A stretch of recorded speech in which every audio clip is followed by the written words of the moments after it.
A boy was born under a strange omen. From the moment he opened his eyes, the villagers knew something was wrong. His skin, unlike that of the others, was marked by shadows that refused to fade, no matter how brightly the sun shone. The elders whispered, the people feared, and his own parents wept, for they believed the child was cursed, a child doomed to live in darkness. As he grew, the shadows on his skin grew darker, deeper, until the boy himself became a living shadow. The other children ran from him, the villagers shunned him, and even the animals in the forest fled at his approach. He was alone, cast out into the darkness that seemed to follow him wherever he went. But the boy did not cry, nor did he curse his fate. He accepted the darkness as his only companion, for what else could he do? One day, the village was struck by a great calamity. The crops withered, the rivers dried, and a strange sickness swept through the land. The villagers cried out to the gods, offering sacrifices and prayers, but nothing changed. The darkness only grew, spreading like a thick fog over the land, suffocating all who dared to breathe. In their despair, the villagers turned to the boy, the one they had cast out, the one who lived in darkness. They believed that he was the cause of their suffering, that his curse had brought this doom upon them. They dragged him from the shadows of the forest, chaining him to a post in the village square. "Lift the curse," they cried. "Bring back the light, or we will leave you to the beasts." But the boy did not know how to lift the curse, for he had never wished it upon anyone. He had only ever wanted to belong, to feel the warmth of the sun on his face, to see the smiles of those around him. Yet here he was, blamed for their suffering, and powerless to stop it. As the days passed, the boy remained chained, growing weaker with each passing moment. The darkness within him seemed to consume him, and he knew that he would not survive much longer. But then, on the fifth day, a mysterious figure appeared in the village, a traveler from distant lands, cloaked in garments as dark as night. The traveler approached the boy, and with a voice like a whispering wind, asked, "Do you wish to be free of this darkness, or will you let it consume you?" The boy, barely able to speak, nodded weakly. The traveler then placed a hand on the boy's forehead and closed his eyes. "Your curse is not your own," the traveler said. "It was given to you by those who fear what they do not understand. But you have the power to change it, to turn darkness into light."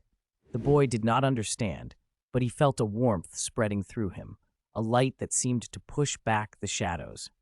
The chains around him crumbled to dust, and the darkness that had clung to his skin began to fade.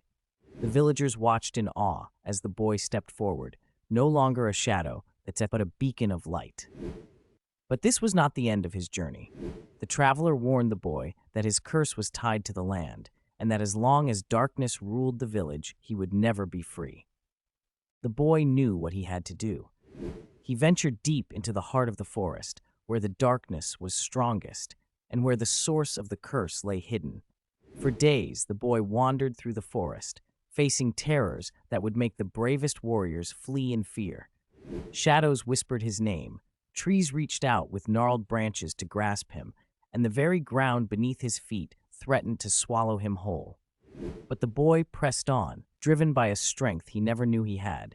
At last, he came upon a cave, its entrance shrouded in darkness, so thick it seemed to pulse with a life of its own. He knew that this was the source of the curse, the place where the darkness had first taken hold. He entered the cave, and as he did, the darkness closed in around him, wrapping him in its suffocating embrace. Inside the cave, the boy found a creature unlike any he had ever seen, an ancient being made of shadow and fear. Its eyes glowed with a malevolent light, and its voice was a hiss that echoed through the boy's mind. "You dare to challenge me?" the creature snarled. "You, who were born of darkness, think you can defeat me?" The boy knew that he could not defeat the creature with strength alone, for it was as old as the night itself.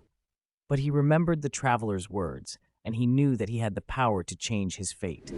He reached deep within himself, finding the light that the traveler had awakened, and he let it shine. The light poured from the boy, filling the cave with a brilliance that no shadow could withstand. The creature screamed as the light burned away its form, leaving nothing but a faint whisper in the air. The darkness in the cave dissolved, and the boy felt the curse lift from his shoulders. When he returned to the village, the people could hardly believe their eyes. The darkness that had plagued the land was gone, and the boy who had once been a shadow was now a hero. The crops began to grow again, the rivers flowed with fresh water, and the sickness that had gripped the village vanished. The villagers, ashamed of how they had treated the boy, begged for his forgiveness. They offered him riches, power, anything he desired, but the boy asked for nothing in return. He had learned that true strength comes not from the light or the darkness, but from within. And so the boy lived on, not as a cursed child, but as a symbol of hope and resilience. He had faced the darkness and emerged victorious, not through violence, but through the power of his spirit. And the moral of this tale? Fear not what you do not understand, for in the heart of darkness lies the potential for light. And remember, true strength comes from within, not from the world around you. If you enjoyed this story, please like and share the video so that others may hear it too.